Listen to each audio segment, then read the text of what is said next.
Hi there, it's me again. Now today I'd just like to recommend to you fellow horror fans out there some of my favourite horror movies of all time.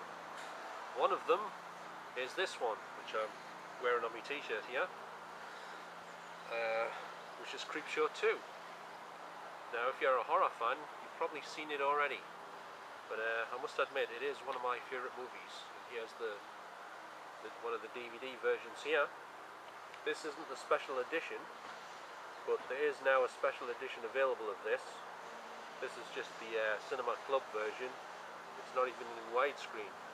It's just the 4:3 ratio version. Still a good film though. I've got the special edition somewhere, but I just can't find it at the minute. So this is the only one I had handy. But if you haven't seen the film, it's basically 3 short horror stories. The first one, which is called Old Chief Woodenhead, and it's basically about a wooden Indian who stands outside of a general dealer store in America somewhere out in like the desert type areas, and it stars George Kennedy. I'm sure most of you have heard of George Kennedy. He was in quite a few Clint Eastwood movies, and he was also in a lot of the like airport disaster type movies, a few of those type of films as well. But this film is pretty damn good in my opinion. I think it was an absolute flop when it was at the cinemas, because I remember going to see it when it first came out in 1987, and I think it was me, my friend, and about 2 other people in the cinema. The place was deserted.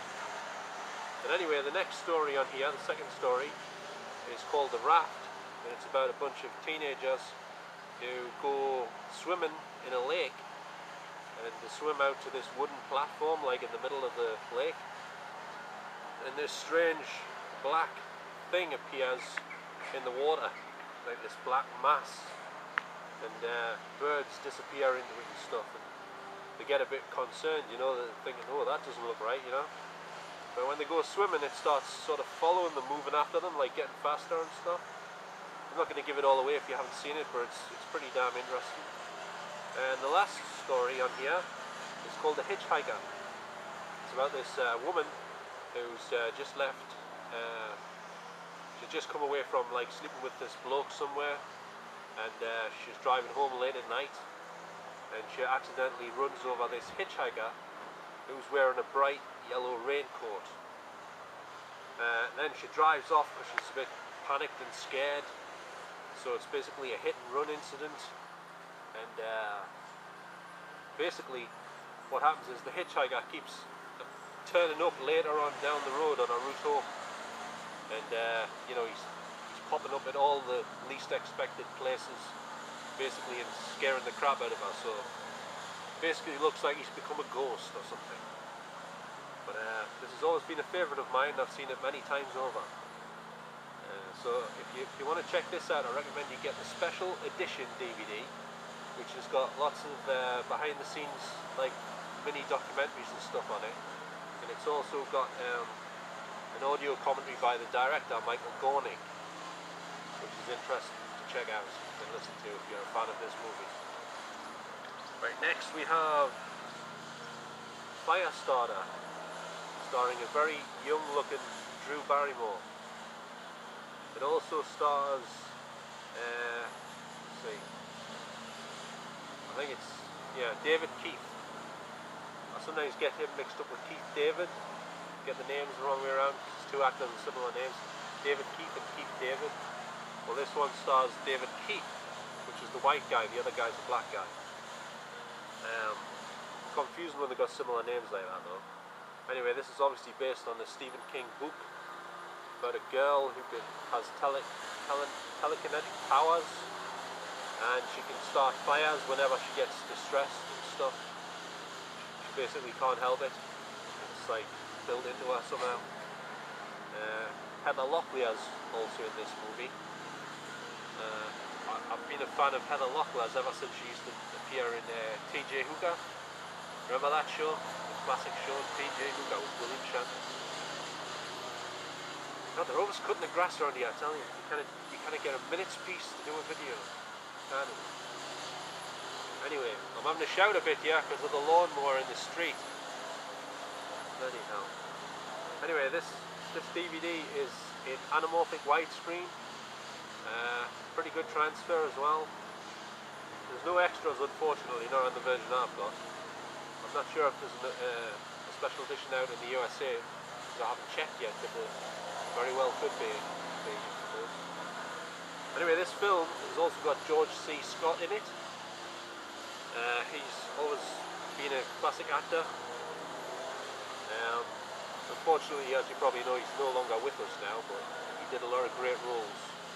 And the one in this is no exception. He does a really good job in this. Right, okay, next we have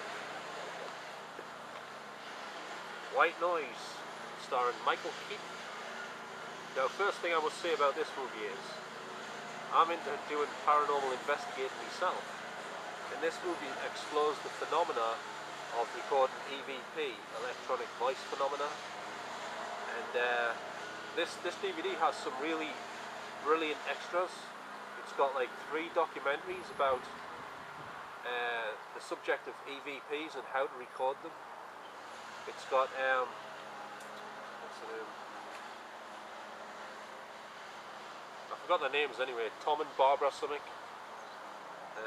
They basically are 2 of the top EVP experts in America, and it shows you them at work recording EVPs, asking questions and getting recordings and replies back from the dead.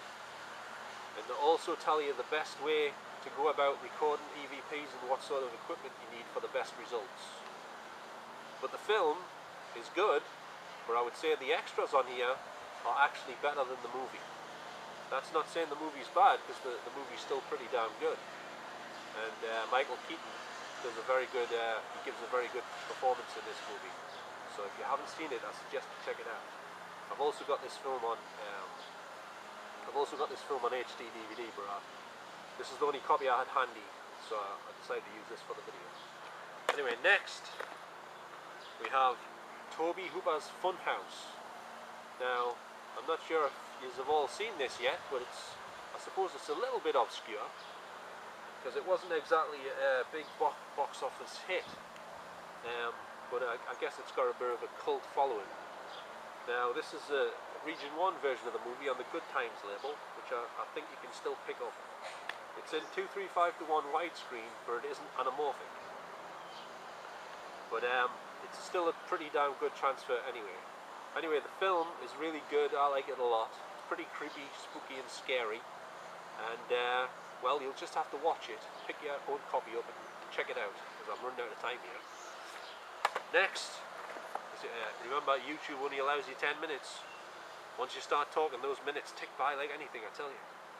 Next, we have another one of the Good Times label. This is Psycho 3, starring Anthony Perkins. Now, I've always been a big fan of the Psycho movies, and I really like Psycho 3. Now, this one's not anamorphic once again, unfortunately, but it is still a very good transfer. You can also get this on Region 2, and it is anamorphic. I've got that one as well in a box set somewhere. But if you haven't seen this film, it's well worth checking out. It's a really good entry into the Psycho series, and Anthony Perkins actually directed this one as well. Okay, finally, we move on to Handyman 3. Once again, Tony Todd's back playing Candyman, and this one also stars Donna DeErico, who is probably most famous for being in Baywatch at one time, and Playboy. Uh-oh, I'm running out of time. Anyway, as you can see, once again, we've got the Freemasons all seeing eye on the front, which pretty much seems to be bog standard these days for a lot of horror movies. Anyway, this is a pretty good entry in the Candyman series, and I fully recommend you check it out. So until next time, bye for now.